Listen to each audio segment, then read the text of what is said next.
What if you are looking beyond level 3 workshop to level 3 certification, but you're trained with someone else? Same applies for you. If you are a level 1 and 2 certified practitioner, but not through my training, but through someone else's, whether EFT International, different trainer, EFT Universe, ACEP, AAMET, quantum healing, evidence-based, all the trainings that are out there. I have a deeply somatic trauma-informed style, and I want you to have those foundations. So sign up for my level 3 practitioner certification. I'm so excited for you, but make sure you buy the level 1 and 2 self-study.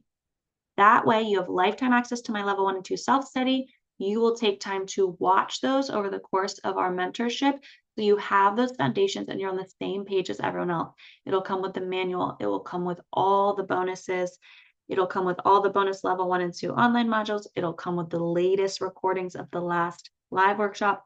So yes, you can train with me. I have trained so many people in level 3 who are now accredited master level somatic trauma informed level 3 practitioners through me who've trained somewhere else, but they have purchased my level 1 and 2 self-study. The extra perk is when I lead a live level 1 and 2 again, you can come as a repeat because you have the self-study. So anyone who buys the self-study gets free admission to the next live level 1 and 2. So think about that. Make sure you buy that. If I see an unknown name sign up for my level 3 certification, I'll make sure to send you a link for the level 1 and 2 self-study if I see that you have not taken that one with me. And that way we're all on the same standard and moving forward to ahead together.